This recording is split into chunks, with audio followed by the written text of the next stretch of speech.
What's up, YouTube? This video is going to be part one of my account on how I grew up in the technological age and just experiencing it as it is, as one of the first generation as children, as teenagers, to grow up with the technological age. Because I really feel like before the 90s, this really didn't burst out like it did. And so this video is going to be a lot of history on from everything from the advent of the internet and how I experienced it, from the dial-up to cable to broadband DSL, to phones that used to hang on the wall, and to mobile phones that were really hulky, to cell phones, to iPhones, to iTouches, to iPads, to all these different areas, and a lot of things that you will have missed completely, that only lasted like a split, like it seems like a split second, but it was like a year. Like for instance, dial-up internet and instant messaging, Facebook, MySpace, a lot of stuff. Instant messaging was a big one. Email, and a lot of other things too. So I'm going to just unload everything because I felt like doing this video for a long time, and I decided for various reasons, including the fact that my camera's battery life, my brand new camera's battery life, is crap. So I just have to get started on this, and I've decided to break it up into part one and part two. So I'm going to check the clock now, and this will be over in 20 minutes. Okay. By the way, before I get started on this whole adventure, because you're gonna experience the full spectrum, and I know a lot of people, you're gonna hear a lot, and it just sort of supports the whole idea that the technology age and the technology industry is very competitive, and you can go bankrupt like that. Anyhow, long story short, before I get started, just one last little quip.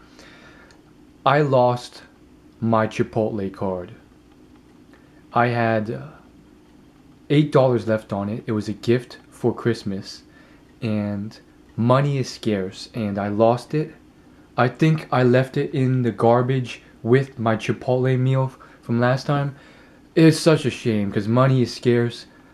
Dang, it sucks. Anyhow, let's get started with this journey. And so if you guys want part two, I really think, you know how like in all videos part two is always less viewed? Really, check out both, because you can't get it all in just 20 minutes. So part one, I want to start from the beginning. And by the way, okay, let's just get started first. So I think the earliest I can think of was probably when I was in elementary school. From the wee ages around first grade to 5th grade. I remember two specific scenes. One back in my old house, and then one in my new house from the start of 2nd grade onwards. Both of them represented scenes where every time, as soon as school finished, I'd rush home, turn on the TV, and watch the cartoons back then. I'm a 90s kid, born at the start of the 90s, and this is what I want to say before I get started. A lot of you guys are gonna be like, "Wow, this guy is such an old person. He's no longer part of the current generation. He's no longer youthful." Well, that just jars my mind so much, because our whole generation growing up as teens and adolescents, all around me, all I would hear is, "Yeah, we're the best. We're youthful. We're the best generation. We've got all this technology. We're so awesome. We can multitask." And a lot of showing off, but at the same time a lot of backlash from the old-fashioned parents who didn't like a lot of the texting we did and stuff. it's crazy how it's sort of shifted, and then we got this new arrogant sort of generation, um, with a lot of obnoxious kids who think they're better than us. Um, and my message to you guys, no matter who's watching this video, whether it's 100 or 1,000 years in the future, you're gonna get old too, and then one day, some generation, 100 years after you, or maybe just 10 years after you, are gonna say the same thing, and they're gonna call you old whippersnappers and senile fools. So it's all very ephemeral. So my philosophy is just to embrace everyone. So no one's discriminated or called old or young, and so forth. Anyhow, so why is this scene so important? Me as a kid rushing to do all this stuff. Well, first off, cable was a lot smaller back then. There wasn't as many channels. I would say there's two types of cable back then for me. Sometimes my parents had to switch, so they had like the lowest form, which only had like a few channels, and then other times they had more money, I guess, so they bought the standard package or whatever, which had like maybe 30 or 40 channels split across 100 numbers, and then everything in between was usually like just gray fuzz. And then those 30 channels, like most of them were crap. I just like the cartoon channels, Cartoon Network, Nickelodeon. I think both of those are going to be around for a long time. But back in the day, and this is again how ephemeral things can be, I think what it was Kids WB. And then once that finished up, it was huge. I remember watching Yu-Gi-Oh, which was like the biggest show ever. It's about like this trading card game. It's still big on YouTube if you search it up. There's Yu-Gi-Oh, there's Pokemon, I guess. Digimon was huge back then, and back then ABC Network had a kids section too, and like there's all these competing. There's pretty much like a few select competing kids networks back then. It was crazy stuff, and I was watching all that, and I remember especially back in the day, I was just entranced by it, and I would just keep having to switch the antennas, because like if you don't position them properly, like the TV gets fuzzy. Like it was in color. Like I'm not that old, but you had to keep moving the antenna around, and to get like it in perfect clear color, and the audio was affected too. So if you didn't have like the two antennas on the satellite on top of your TV correct, you wouldn't get like a good reception. It was like sort of like radio, except nowadays radio is like almost flawless when you turn it on. And so that was satellite TV. That was all there was back then, and it's a little fuzzy, but I think over time we transitioned to, I think, a bigger like satellite thing we had to prop up on top of our big widescreen TV. Oh yes, and then like back in the day there wasn't like a, oh my gosh, I sound so old, but I'm young. I'm a young one.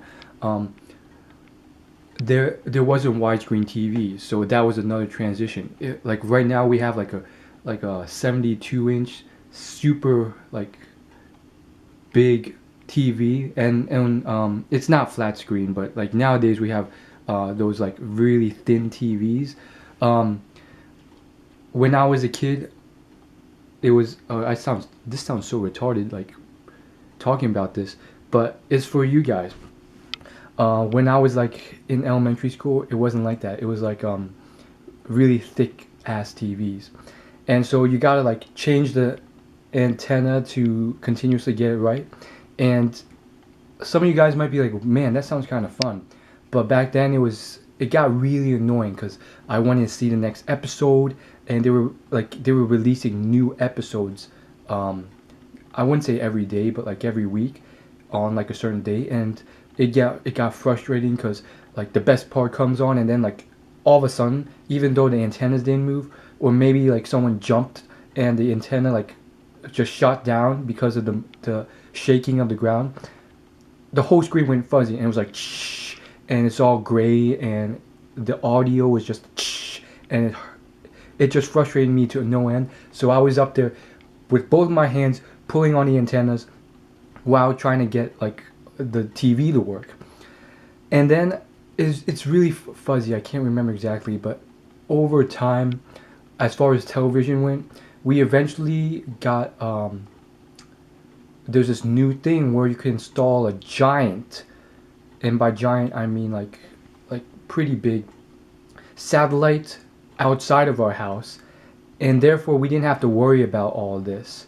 But again, the problem with that is when it rained, you wouldn't get any signal, and then sometimes even when it wasn't raining and it was like bright outside, it wouldn't work for some reason. But that solved the problem of having to like move it up and down, and that was a big industry at the time. It was called, I think the company was called DirecTV. I still think it's around and still trying to survive, but it's dwindled. And some people still have it in their houses. And back then it offered a lot of channels, I think. Well, now I know for sure it offers like hundreds of channels. And that's one of the features that keeps it around. But I feel like that was like such a big industry in the day that it's living off all the money it made back when it was king. And I just want to keep with television before I move on to other stuff. I think around maybe high school or end of middle school for me. Can't remember exactly. Comcast came around, and then that was the end of it. It was Comcast, and Verizon came later. But Comcast was the huge player for a while in terms of cable, and pretty much, as far as I could tell, they just came in, hooked up some wires, and you were done. Like, there's no stupid satellite that didn't work when it rained, and there was technically less channels, but then we all realized that most of the hundreds of channels on DirecTV were pretty crappy anyways, whereas Comcast offered less, but most of them were like high quality channels like ABC, NBC, and so forth, Fox. And so that was that, and then I think Verizon came along too. And when those came along, that was roughly when the internet transitioned from dial-up to what it is now. And that's a whole nother story. I mean, most of you guys don't even know what dial-up is, but that was like king in its day. There's no DSL or like modem connection. It was dial-up, and that reigned in the industry for a long time. Long story short, it had its shortcomings too, which I'll talk about later. But yeah, you couldn't call anyone with your house phone when you were using it. That is the internet, and it was also bad because like back in the day, mobile phones weren't really a thing, which was crazy. Let me check the time. Okay, I have 10 more minutes. So that is a very short segment of TV, and from then on, that's pretty much what happened. I don't think there's been any big advances in TV in the last 4 or 5 years since then. It's been pretty much the same. I guess it's gotten faster, and in came fiber optics, FiOS, which I guess made the cable more crisper, cleaner, and faster. Let me know any questions below. I don't think the cable we had back then, once they used cables, then there's no more satellite. I don't think there was like any fuzz with the TV, which was astounding for us. And then as far as like, it was crazy because like almost every house in our neighborhood had like one of those satellite things for TV, and then all of a sudden those all got thrown out, and now we're using regular cable. It's astounding how technology is just advancing quickly.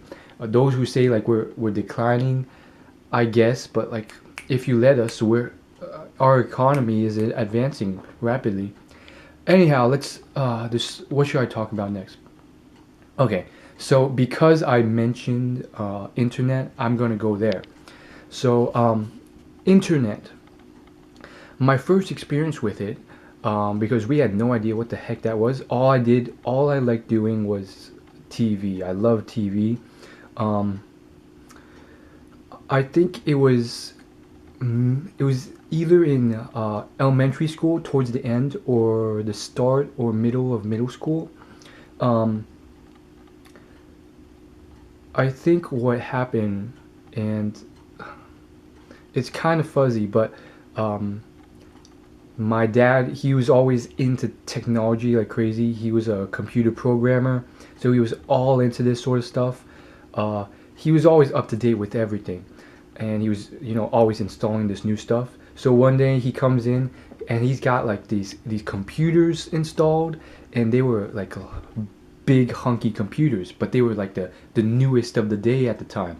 Um, and what that means is that like behind the screen it just went way back because it had to store all this hardware just for the monitor to work.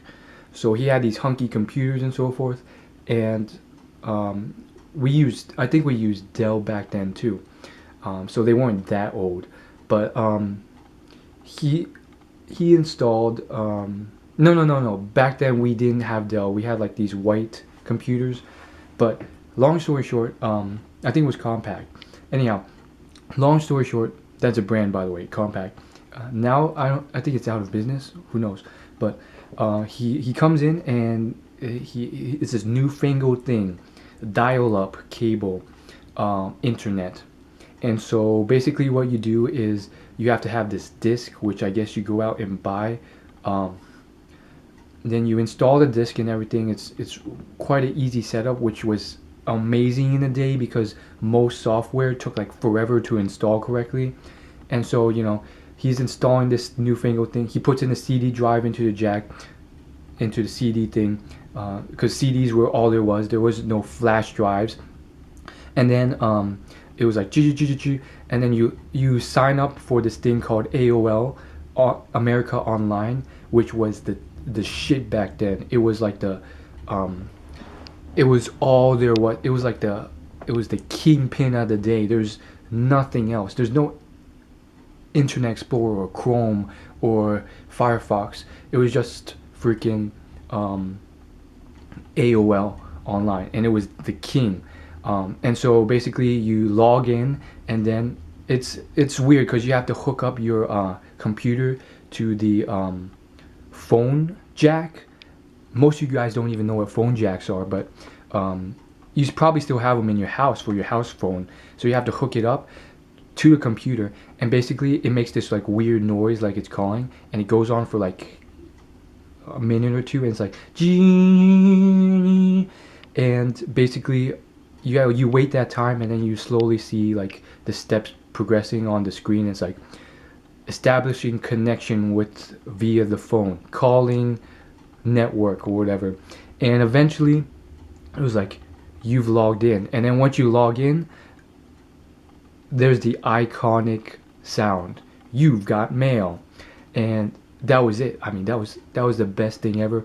I heard other people talking about it. I knew that phrase was iconic because we heard it at school. It was big, and when we went to, I think it was like the store was called Comp USA, which is I think out of business now, but back in the day it was like the king. It was like Circuit City, which is also out of business now. So another equivalent would be Radio Shack or Best Buy. They were king in the day. Like they were like, they had huge hardware stores of electronics. So my dad loved to go there. We'd walk in there, and we walked to Best Buy, and in the front, like immediately as we walked in, there were just tables and like piles of America Online free trial discs, and we knew this company was huge. Basically, their success had gotten so great that they were printing installation CD drives just in drones of piles in front of the store, just piled up, that we can take. And it's like, and the label said like try it free or whatever. Um, and yeah, that was it. And AOL.com was like the biggest website available, and yeah, it was crazy stuff. Um, so basically, I went on, and then back in the day, uh, I think I got hooked on the internet really quickly because it was like this new thing, and then I'm like, what can I do on here? And for some reason or other, I really quickly found CartoonNetwork.com and Nickelodeon.com, and I don't know what else I did on there, but I played those games, and Neopets.com, which was the hugest thing in the day back when there was like very few websites on the internet, and it was like the big thing back then. It was like Neopets.com, or it was like CartoonNetwork.com, and basically they had games you could play on free there that were actually really fun, really cool, and they represented the cartoons they aired on TV, which was really cool. And this is a long story. Maybe I'll tell it another time if I get enough requests. But long story short, I remember coming home every day and just logging in to my computer, which my dad had installed in my room, and I would log in. And the thing was, if you're using the internet, the house phone won't work. It will just say like the line is in use if someone calls. And my dad, here's the thing, like with TV, my dad didn't want me doing any of that when I got home. He wanted me to study hard, and that was it. And I didn't want to. So I had to run home, watch TV, and my grandparents were nice. Like, they could have stopped me, but they let me do it anyways. But yeah, I always had to, you know, finish up before my dad came home. And sometimes a lot of the times, I got too greedy and I overstayed because I was hooked on the TV. And my dad got really mad at times when he saw me. And I'll leave it at that. But my dad's a good guy. So my dad had this strategy where he would call maybe like in half hour or an hour once after I got home. And I remember once where I wasn't on the internet, and he was like, he called in and he was like, I'm like, hi dad, what do you want? And he's like, nothing, just calling in to check up on you, see you later. And I knew immediately what was going on. He was checking in to see if I was using the internet, because if I was, with the dial-up thing, because that's all there was, it would say the line was busy, and then he'd get really mad. And then there's a lot of days where I still went on there, and eventually I think my dad just cut it off for me. And it was really crazy. I don't know if there was some form of internet before that I may have experienced. I don't think there was. And for those of you asking on the speed of dial-up, it was fairly slow, but it was the fastest of its time. And were there other competitors other than America Online? Maybe, but I don't think there really was. It had a monopoly. And so that lasted for a couple years, which is really short for such a huge company. Like, you don't want a business lifespan of a couple years. But in those years, it probably made a lot of money. Then it probably went bankrupt, or maybe not, I don't know. But then came the advent of what we know today as, I guess it's called DSL cable. Basically, I guess it didn't use the phone. It used like another jack on the wall, like another hole in the wall that you plug into, and it was just like wires, like metal wires. And I guess it used a different network, and it was much faster. Because with dial-up, the speed was like, it's something, it was like sometimes 3 to 6 seconds after you click on a link or whatever to get to the next page. And that was fast. That was fast in its time. And I guess maybe something came before that that didn't use dial-up, but it was really, really slow. Or maybe there wasn't. But I just remember going on American Online and thinking, hey, this is really fast. It's really fuzzy. I can't remember all of it. But then came DSL, and my first experience with it was, I guess, I can't remember what happened, but more or less I got cut off for a few years, so I gave up on the internet. Then all of a sudden one day, this thing's installed on our computer downstairs, and my dad's like, try it out. And I tried it out, and it was really fast at its time, but I was just like, meh. I didn't really care because I'd given up on the internet because my dad cut me off, so I had no interest in it. So after like a couple days on it, and basically the speed was like 1 to 3 seconds, which was fast in its day, after you click on the link to get to the next page. And he was like, what do you think? I need your opinion because we need to decide if we want to buy this service or not. And I told my dad, yeah, I'm fine either way. I don't really care. Because really, for whatever reason, I had, I guess, forgotten about it. So I had pretty much no use for it. It wasn't until later I became a huge advocate for just computers in general, and nowadays I've probably spent like over 30,000, 40,000 hours total